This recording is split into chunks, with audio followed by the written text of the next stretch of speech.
الآن وقد عصيت قبل وكنت من المفسدين فاليوم ننجيك ببدنك لتكون لمن خلفك آية وإن كثيرا من الناس عن آياتنا لغافلون ولقد بوأنا بني إسرائيل مبوأ صدق ورزقناهم من الطيبات فما اختلفوا حتى جاءهم العلم إن ربك يقضي بينهم يوم القيامة فيما كانوا فيه يختلفون فإن كنت في شك مما أنزلنا إليك فاسأل الذين يقرؤون الكتاب من قبلك لقد جاءك الحق من ربك فلا تكونن من الممترين ولا تكونن من الذين كذبوا بآيات الله فتكون من الخاسرين إن الذين حقت عليهم كلمة ربك لا يؤمنون ولو جاءتهم كل آية حتى يروا العذاب الأليم فلولا كانت قرية آمنت فنفعها إيمانها إلا قوم يونس لما آمنوا كشفنا عنهم عذاب الخزي في الحياة الدنيا ومتعناهم إلى حين ولو شاء ربك لآمن من في الأرض كلهم جميعا أفأنت تكره الناس حتى يكونوا مؤمنين وما كان لنفس أن تؤمن إلا بإذن الله ويجعل الرجس على الذين لا يعقلون قل انظروا ماذا في السماوات والأرض وما تغني الآيات والنذر عن قوم لا يؤمنون فهل ينتظرون إلا مثل أيام الذين خلوا من قبلهم قل فانتظروا إني معكم من المنتظرين ثم ننجي رسلنا والذين آمنوا كذلك حقا علينا ننجي المؤمنين قل يا أيها الناس إن كنتم في شك من ديني فلا أعبد الذين تعبدون من دون الله ولكن أعبد الله الذي يتوفاكم وأمرت أن أكون من المؤمنين وأن أقم وجهك للدين حنيفا ولا تكونن من المشركين ولا تدع من دون الله ما لا ينفعك ولا يضرك فإن فعلت فإنك إذا من الظالمين وإن يمسسك الله بضر فلا كاشف له إلا هو وإن يردك بخير فلا راد لفضله يصيب به من يشاء من عباده وهو الغفور الرحيم قل يا أيها الناس قد جاءكم الحق من ربكم فمن اهتدى فإنما يهتدي لنفسه ومن ضل فإنما يضل عليها وما أنا عليكم بوكيل واتبع ما يوحى إليك واصبر حتى يحكم الله وهو خير الحاكمين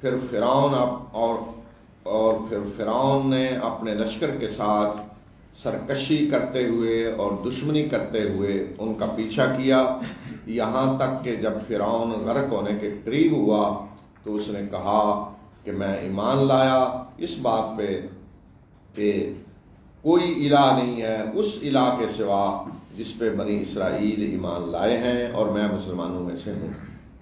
جب غرق ہونے لگا تو کہا کہ میں ایمان لے آیا ہوں، آمنت انہ لا الہ الا الذی آمنت بہ بنو اسرائیل، کہ میں اس الہ پہ ایمان لے آیا ہوں جس پہ بنو اسرائیل ایمان لائے۔ یہ نہیں کہا صرف میں ایمان لے آیا ہوں، وضاحت کے ساتھ، کوئی شک نہیں کس الہ پہ ایمان لایا ہوں جس پر بنی اسرائیل ایمان لائے اور میں مسلمانوں میں سے ہوں۔ غرق ہونے کے قریب ڈوب رہا تھا جب، تو جواب میں اللہ تعالیٰ نے فرمایا کہ اب ایمان لاتے ہو، کیا اب ایمان لاتے ہو؟ اور اس سے پہلے تم نے نافرمانی کی اور تم مفسدین میں سے تھے، کہ اب ایمان لاتے ہو، یعنی اب ایمان قبول نہیں ہوگا، کہ اب اس وقت نہیں، یہ نہیں ہو سکتا، اور پہلے نافرمانی کر رہے تھے، یہ اب وقت ایمان لانے کا گزر چکا ہے۔ تو یہ بتایا کہ جب کوئی موت دیکھ لے گا، نشانی دیکھ لے گا، تو اس وقت ایمان قبول نہیں ہوگا، یا عذاب دیکھ لے گی قوم، عذاب دیکھ کر ایمان لائے گی تو ایمان قبول نہیں ہوگا۔ تو اس لیے اللہ تعالیٰ کیا اب ایمان لا رہے ہیں؟ نہیں، اب نہیں ہوگا۔ ہاں یہ ہے کہ ایمان تو قبول نہیں ہوگا، مگر آج ہم تمہارے جسم کو بچا کر رکھیں گے تاکہ تو اپنے پیچھے بعد میں آنے والوں کے لیے ایک نشانی بن جائے، اور بے شک بہت سارے لوگ ہماری نشانیوں سے غافل ہیں۔ اللہ تعالیٰ نے اسی وقت اسے کہہ دیا ایمان تو قبول نہیں ہے تمہارا، لیکن ایک کام ہوگا کہ آج ہم تمہارے جسم کو بچا کے رکھیں گے، یعنی تمہارا جسم ختم نہیں ہو جائے گا یہاں سمندر میں، نہیں، بچا کے رکھیں گے۔ کیوں بچا کے رکھیں گے؟ لِتَكُونَ لِمَنْ خَلْفَكَ آیَةً، پیچھے آنے والے قوم میں قیامت تک جو آئیں گی ان کے لیے تو نشانی بن جائے۔ یہ تھا فرعون، اللہ کا باغی سرکش، اور جس نے عذاب دیکھ کے ایمان لانے کی کوشش کی، اور اس لیے ہم نشانی بنائیں گے کہ بے شک بہت سارے لوگ ہماری نشانیوں سے غافل ہیں، تو اس لیے ہم اتنی بڑی نشانی بھی انہیں دکھا دیں گے۔ اب یہ دیکھیں قرآن کا معجزہ ہے، یہ دلیل ہے اس بات کی قرآن اللہ کی کتاب ہے۔ اب فرعون کی لاش بچی، اللہ تعالیٰ نے بچائی، اسی وقت نہیں مل گئی تھی، بہت مدت بعد ملی ہے، یعنی جب قرآن نازل ہوا ہے تو اس وقت کوئی کسی کو پتہ نہیں تھا کہ فرعون کی لاش کدھر ہے، مصر میں کوئی تصور بھی نہیں تھا فرعون کی لاش کدھر ہے۔ یہ تو ابھی قریب کے دور میں کہیں ملی ہے لاشیں، جو بہت ساری ادھر ادھر کہیں پائی، ان میں یہ۔ اور پھر جب اس کو چیک کیا گیا سارا میڈیکلی، پورے ٹیسٹ اس کے کیے گئے، تو یہ بھی ثابت ہوا کہ یہ اس شخص کی لاش ہے جو سمندر میں غرق ہوا ہے، اس لیے کہ سمندر کا پانی نمکین ہوتا ہے، تو اس میں نمکیات کے اثرات تھے لاش کے اندر، تو یہ اس سے پہچانا گیا کہ یہ فرعون کی لاش ہے اور یہ سمندر میں غرق ہونے والے کی لاش ہے۔ تو فرانس جب اس لاش کو بھیجا انہوں نے اور ٹیسٹ اس کے کیے، تو ایک بہت بڑا ڈاکٹر جو چیک کر رہا تھا، تو اس کو جب اس نے کہا کہ یہ سمندر میں غرق ہوا ہے، تو کسی مسلمان نے اس سے کہا کہ ہمارے قرآن نے بتایا کہ تمہاری لاش کو ہم بچائیں گے، اور اس کے بارے میں اس نے کہا قرآن کو، وہ تو سمجھ رہے تھے قرآن تو اللہ کا کلام نہیں، خود انسان نے بنایا، اسے کسی انسان کو کیسے پتہ چل گیا کہ یہ اس کی لاش بچائیں گے اور بچی ہوئی ہے؟ تو اس نے اسلام قبول کر لیا اس وقت۔ تو یہ ہے معجزہ قرآن کا، قیامت تک کے لیے زندہ معجزہ ہے۔ اسی طرح کی ساری نشانیاں ہیں جو اللہ تعالیٰ نے بتائی ہیں قرآن میں۔ اور ہم نے بنی اسرائیل کو عزت کی جگہ دی اور پاکیزہ چیزوں کا انہیں رزق دیا، مگر انہوں نے اختلاف کیا اس وقت کہ جب ان کے پاس علم آ چکا تھا۔ بے شک تیرا رب ان کے درمیان قیامت کے دن فیصلہ کرے گا ان باتوں میں جن میں یہ اختلاف کرتے رہے۔ یعنی اختلاف اس وجہ سے نہیں ہوا کہ ان کو ہم نے رہنمائی نہیں ان کی تھی، علم نہیں تھا، اختلاف علم آنے کے بعد ہوا، اور یہی ہوتا ہے آج ہمارا مسلمانوں کا جو اختلاف ہے، فرقے مختلف بنے ہوئے ہیں، تو اس وجہ سے تو نہیں کہ ہمارے پاس علم نہیں، اللہ کی کتاب ہے، اللہ کے رسول صلی اللہ علیہ وسلم کی سنت ہے، سب کچھ بالکل روز روشن کی طرف آ جائے، اس کے باوجود فرقے بنے ہوئے ہیں۔ تو ساری قوموں کا یہی حال تھا کہ علم آ گیا ان کے پاس، اس کے بعد انہوں نے اختلاف کیا، اور اللہ کی سنت یہ ہے کہ ان اختلافات کا فیصلہ دنیا میں نہیں ہوگا، جگہ جگہ قرآن میں دیکھیں اللہ تعالیٰ بتا رہے ہیں ان ربک یقضی بینہم یوم القیامۃ فیما کانوا فیہ یختلفون، کہ جو اختلاف یہ کر رہے ہیں تو اس کا فیصلہ اللہ قیامت کے دن کرے گا، کون حق پہ تھا کون باطل پہ تھا۔ بس اگر تم اس چیز کی طرف سے شک میں ہو جو ہم نے آپ کی طرف نازل کیا ہے، تو جو لوگ آپ سے پہلے کتاب پڑھتے رہے ہیں ان سے پوچھ لیں، یقیناً آپ کے پاس آپ کے رب کی طرف سے حق آ چکا ہے، بس آپ شک کرنے والوں میں سے نہ ہو جائیں، اور نہ ان لوگوں میں سے ہو جائیں جنہوں نے اللہ کی آیات کو جھٹلایا، ورنہ آپ خسارہ پانے والوں میں سے ہو جائیں گے۔ بے شک ان پر تیرے رب کی بات پوری ہو چکی ہے کہ یہ ایمان نہیں لائیں گے، اگرچہ ان کے پاس ہر قسم کی نشانی کیوں نہ آ جائے، جب تک یہ دردناک عذاب نہ دیکھ لیں۔ پیچھے حضرت موسیٰ نے دعا کی تھی نا کہ اے پروردگار ان کے دلوں کو سخت کر دے، یہ دردناک عذاب دیکھے بغیر ایمان نہ لائیں۔ تو یہاں قریش کے بارے میں بھی اللہ تعالیٰ بتا رہے ہیں عرب کہ ان پر تیرے رب کی بات پوری ہو گئی ہے، تو اب یہ ایمان نہیں لائیں گے، اگرچہ ہر قسم کی نشانی نہ دیکھ لیں، جب تک دردناک عذاب نہ دیکھیں۔ ان کے بھی دل اب سخت ہو گئے ہیں، دردناک عذاب دیکھے بغیر ایمان نہیں لائیں گے۔ اب آگے بتایا کہ اللہ کی سنت یہ ہے، پیچھے فرعون کا واقعہ بھی بتایا کہ اگر کوئی عذاب دیکھ کر ایمان لاتا ہے تو ایمان قبول نہیں ہوگا، اس لیے فرمایا کہ ایسا کیوں نہ ہوا کہ کوئی قوم ایمان لائی ہو اور اس کے ایمان نے اسے فائدہ دیا ہو سوائے یونس کی قوم کے۔ جب وہ ایمان لائے تو ہم نے ان سے دنیا کی رسوائی کا عذاب دور کر دیا اور انہیں ایک وقت تک دنیا میں فائدہ اٹھانے کی مہلت دی۔ یہ بتایا کہ اللہ کی سنت یہ ہے کہ اگر کوئی قوم عذاب دیکھ کر ایمان لاتی ہے تو اسے ایمان فائدہ نہیں دیتا۔ ایسا کبھی نہیں ہوا کہ کوئی قوم عذاب دیکھ کر ایمان لائے اور ایمان فائدہ دے، یعنی اللہ تعالیٰ قبول کر لے ایمان نے، کبھی نہیں ہوا۔ ایک استثناء ہے، کس کا؟ قوم یونس کا، کہ وہ عذاب دیکھ کر ایمان لائے تو اللہ تعالیٰ نے عذاب ٹال دیا اور انہیں موقع دے دیا دنیا میں۔ کیوں استثناء کیوں ہے؟ اس لیے کہ حضرت یونس اپنی قوم کو چھوڑ کر نکل گئے تھے، حجت پوری ہونے میں تھوڑی سی کمی رہ گئی تھی۔ حالانکہ اللہ کا قانون یہ ہے کہ اللہ کا نبی قوم کو نہیں چھوڑتا جب تک اللہ اجازت نہ دے۔ لیکن رسول اللہ صلی اللہ علیہ وسلم نے ہجرت کب کی ہے؟ جب اللہ نے اجازت دی۔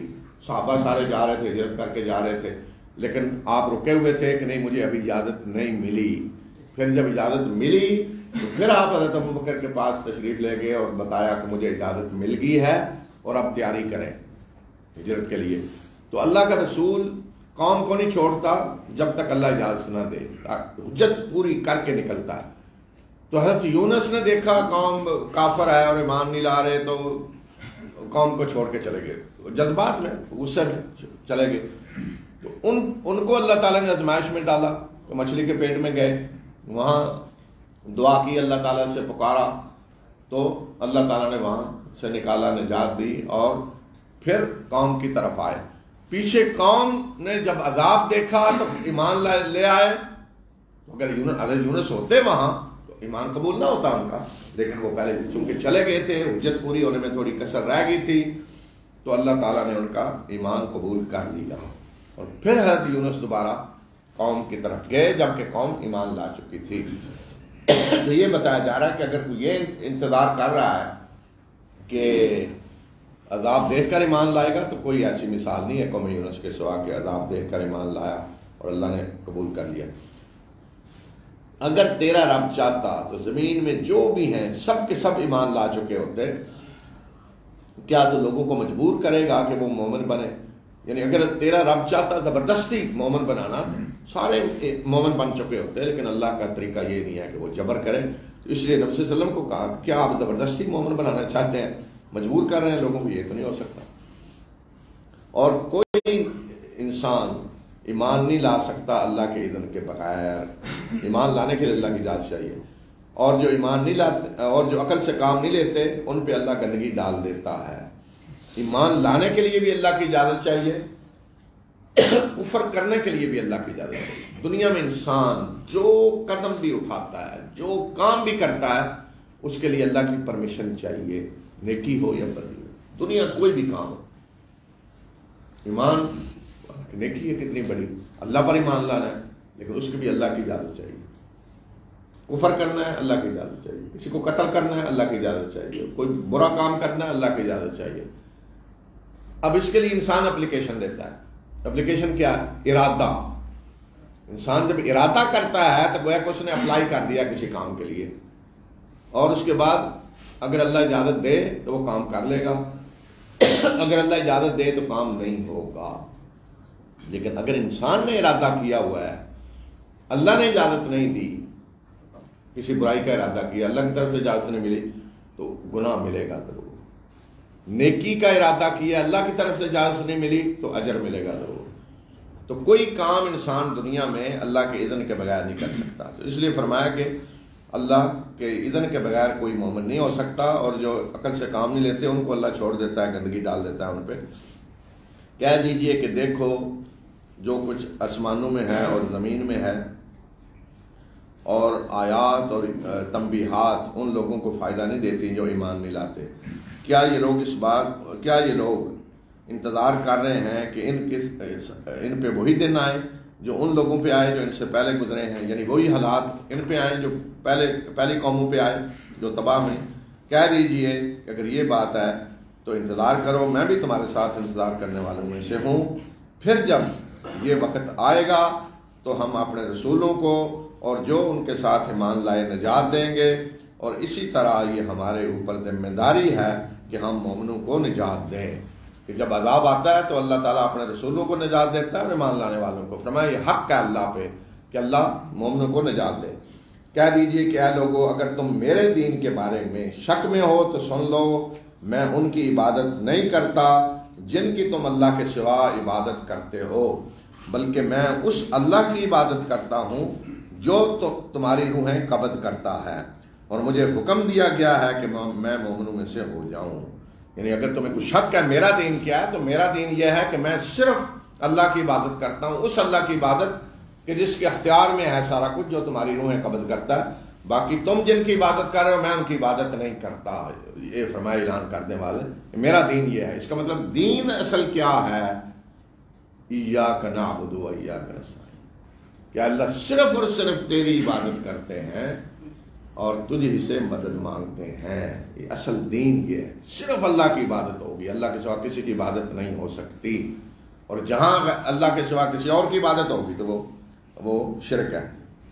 اور مجھے حکم دیا گیا کہ میں مومنوں میں سے ہوں، اور مجھے حکم دیا گیا ہے کہ اپنا رخ دین کی طرف پھیر لو یکسو ہو کر، اور مشرکوں میں سے نہ بنو، اور اللہ کے سوا ان کو نہ پکارو جو نہ تمہیں نفع پہنچا سکتے ہیں اور نہ نقصان۔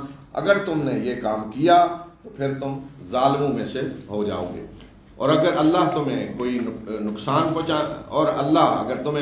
پہنچائے تو کوئی اس کو دور کرنے والا نہیں سوائے اللہ کے۔ یعنی اللہ کی طرف سے کوئی نقصان آیا تو اللہ ہی دور کر سکتا ہے۔ تو دیکھیں قرآن ایک بڑی حقیقت جو بتا رہا ہے نا ہر جگہ، کہ انسان کو اگر کوئی فائدہ پہنچ رہا ہے دنیا میں، کامیابی بلائی، تو وہ بھی اللہ کی طرف سے۔ کامیابی بلائی اللہ کی طرف سے کو آ رہی ہے تو کوئی طاقت اسے روک نہیں سکتی، کوئی دنیا کی طاقت روک نہیں سکتی۔ اللہ نے جو کچھ آپ کو دینا ہے کوئی راستے میں آ کے روک نہیں سکتا۔ نقصان جو بھی ہے وہ اللہ ہی کے اذن سے آئے گا، کوئی اور نقصان پہنچانے والا نہیں ہے۔ تو جب اللہ کی طرف سے کوئی نقصان، کوئی مصیبت، کو تکلیف آئی ہے تو کوئی اور اس مصیبت تکلیف کو ٹالنے والا بھی نہیں ہے۔ آئی بھی اللہ کی طرف سے ہے اور ٹالنے والا بھی اللہ ہی ہے، کوئی اور ٹالنے والا نہیں ہے۔ اور اگر اللہ تمہیں خیر سے نوازے تو کوئی اس کے فضل کو روکنے والا نہیں، وہ اپنے بندوں میں سے جس کو چاہتا ہے اس فضل سے نوازتا ہے، اور وہ بخشنے والا اور مہربان ہے۔ کہہ دیجئے کہ اے لوگو تمہارے پاس تمہارے رب کی طرف سے حق آ چکا ہے، بس جس نے ہدایت کا راستہ اختیار کیا